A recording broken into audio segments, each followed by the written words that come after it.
Are we on? Yeah. Okay, we're making our chapati bread.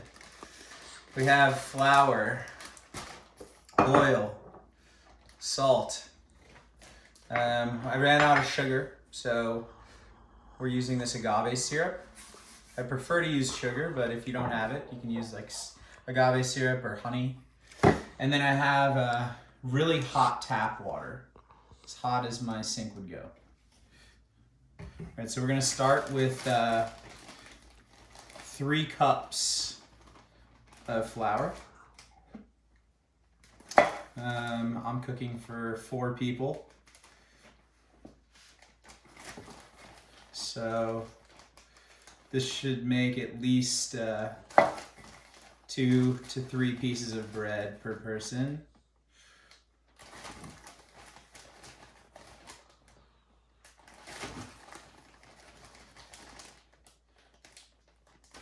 Okay. I'm gonna do a teaspoon and a half of salt. I'm just gonna eyeball it though. And then this is where you would add your sugar if you had the dried, granulated sugar. I don't, so I'm just gonna mix in the salt with the flour. And then I'm gonna create a well, almost like you do when you're making pasta and you like crack your eggs into the middle of the well.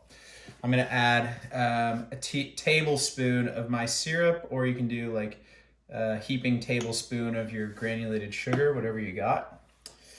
In the well, I'm also gonna add about 3 tablespoons of oil, preferably a neutral flavored oil. If all you have is olive oil, that'll be fine. Okay, and I'm gonna slowly incorporate from the center of the well, slowly incorporating the flour. This will avoid clumps of unhydrated flour in our dough.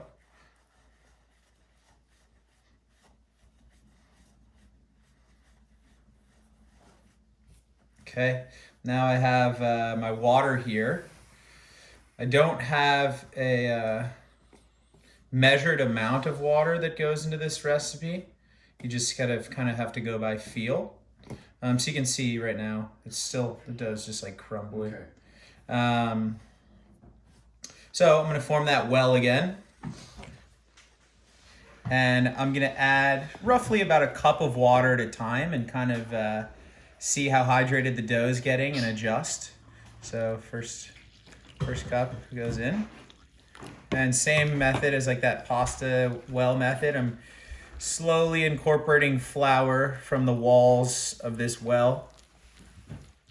The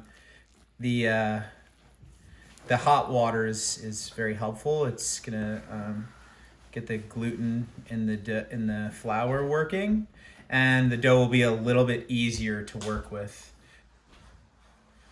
Okay, so I have this little mass here with some extra flour on the side. I'm gonna start squeezing this mass and incorporating the flour on the side into this mass.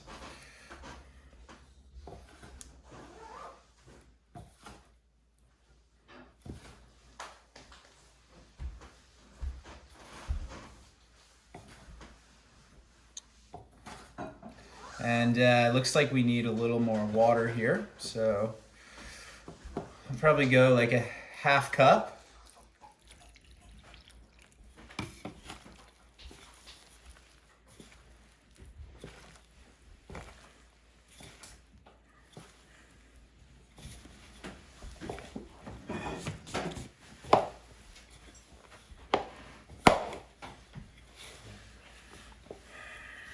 Okay, now our mass is getting larger.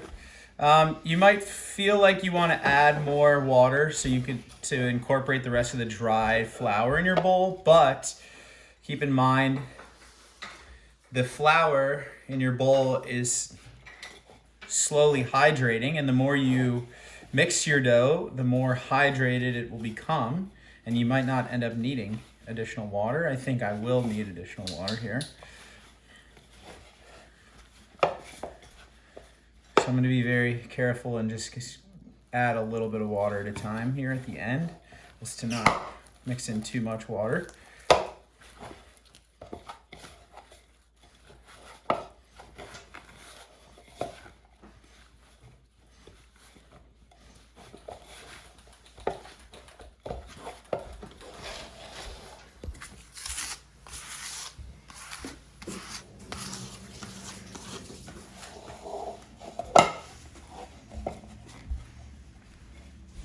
I'm going to clean off my hands.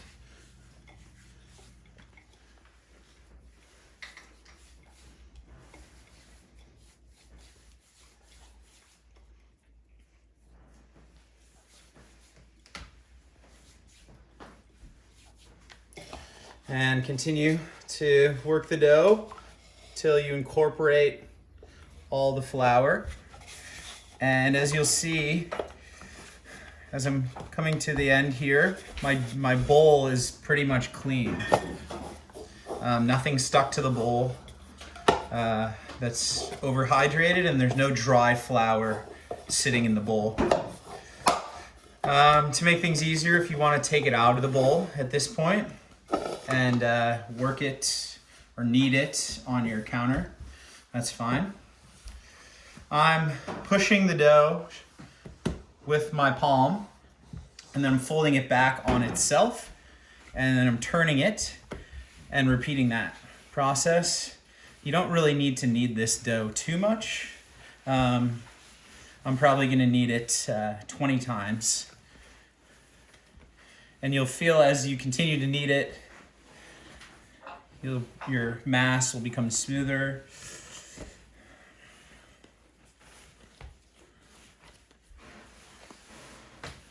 You won't have a perfectly soft dough ball, but that's okay.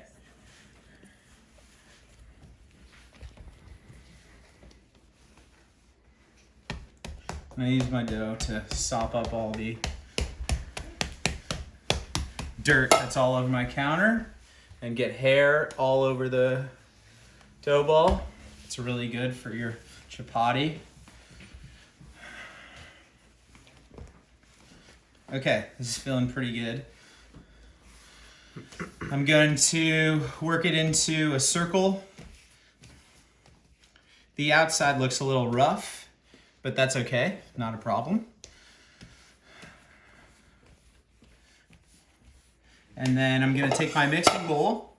I'm gonna pour a little bit of oil in the bottom of the bowl and take my dough ball, rub the oil at the bottom of the dough ball, place it in the center of the bowl, and I'm gonna tightly wrap the dough ball, and you'll be ready for class once you complete these steps.